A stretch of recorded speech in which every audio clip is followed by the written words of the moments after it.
these are my new additions. The purple tip torch coral, obviously, looking fantastic up here next to the frog spawn. I haven't had any issues with them trying to sting each other or sweep their tentacles yet or anything like that. I've kept a close eye on it. If I do, I'll have to move some stuff around, maybe move my frog spawn a little bit over to the left. But that one's looking great. Purple candy canes, looking awesome. I apologize, I can't remember what this one's called. It's my first SPS coral. It's not a Montipora or Acropora or whatever, but I just can't remember the friggin' name. Anyway, it's my first SPS. It's looking real good. The last coral I added is this huge colony of zoes. I'm encountering my first problem here as far as coral goes. I've had one small issue, I guess, earlier with coral, I guess you could say. My Coral Beauty was nipping at my Xenia polyp that I used to have, soft coral. I did do away with those, took them to the local fish store, traded them in for some store credit. They were just getting nipped at. The Coral Beauty tends to like the soft corals, as I've learned from experience here over the last few months. Nothing else in here gets messed with by the Coral Beauty whatsoever. Mainly Euphilia, mushrooms, some zoes, lots of zoes. I'm going to add a lot more zoes. But anyway, the problem I'm encountering is I don't know how well you can see, there's some of them that aren't opened up there in the middle. They do open up a little bit sometimes. I haven't seen that little center colony fully extend though. There's like 6 or 7 different species of zoes on this rock. And yeah, the problem is these little white dots that look like little pimples, and from the research I've done, I'm 100% certain it's zoopox, or zoanthipox, whatever you want to call it. Some type of fungus.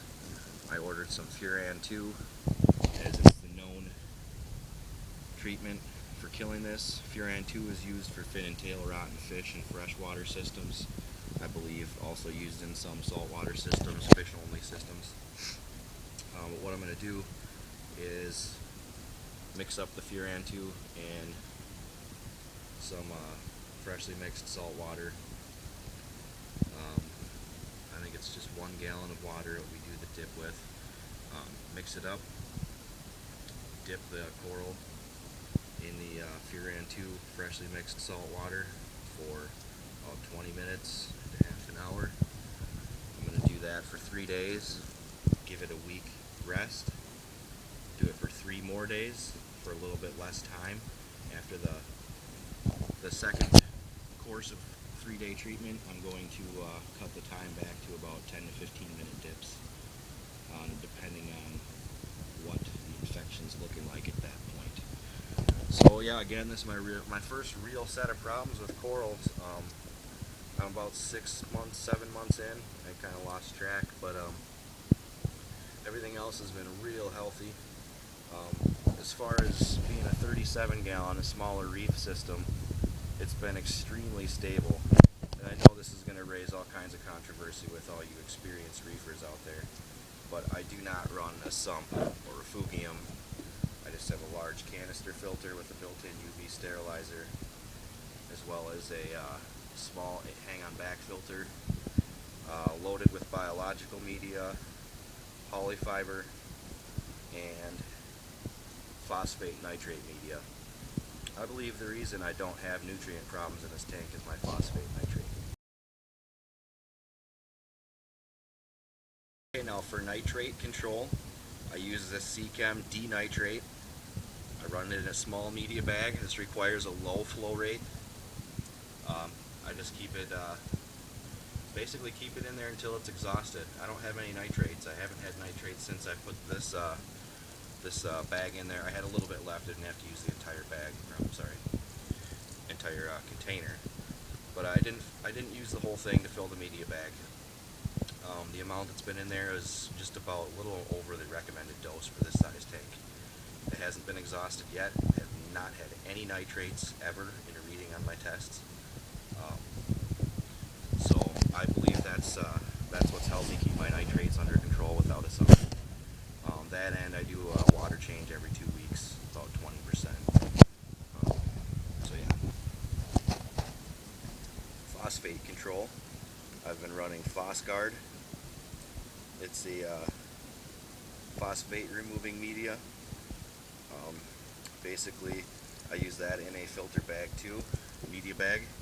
I have some that I run in my canister filter. It doesn't leach out phosphates into your water once it's full, or once it's used up. So I just leave that in my canister filter until the next time I clean it, as well as additionally running some in my hang-on back filter, which I remove every 4 days, dry it out, put it back in on the 6th day, and it just constantly pulls the phosphates out of my water. And that stuff has gotten exhausted. I've replaced the bottle once since I started the Reef tank, but it's overall done an excellent job of keeping my nutrients under control. So that probably raises the next question with a lot of you guys. Am I running a protein skimmer? No, right now I'm currently not running a protein skimmer. I do have my eye on a couple hang-on back models, but I'm kind of leery because I hear a lot of the times that they end up leaking all over your floor, and that'd be a nasty mess. I don't want to deal with that, but I do have my eye on a couple. Probably not going to get a sump ever for this tank unless I run into another problem. For one reason, try and mention a sump to my girlfriend. She asks what it is, and I tell her I got to get another tank to set up under the tank. Hell no, she says. No more tanks. No way in hell you're getting another tank. So yeah, I don't have that choice. I have my first baby on the way right now. I have to go with what I got. Once we get a house and I have my fish room, I'll be able to do a lot more things. But I got to work with what I got right now. I have no problem with corals other than, as I mentioned, the fungus, which came with the coral. I didn't see it when I inspected it. I mean, I looked over all my corals. I went to this guy's house I met locally on Craigslist. He had like a $30,000 setup, and the corals all looked great. I don't know if it's something it came down with just from being acclimated, adjusted to the new tank, or what the deal is. I can't find a lot of information on where that comes from, but I did find some good cures and remedies for it, so I'll be trying those, keeping you guys updated on that over the next few weeks. Anyway, I think this update has run long enough. You guys are probably getting sick of watching this video, those of you that haven't tuned out already by now. So I'm going to cut this one off for the day. I'll be doing a video soon on my first series of fish profiles. It's going to be about the 6-line wrasse, why every reef tank should have one. So tune in next week for that video. It's going to be a great video. Thanks for watching. Happy reefing.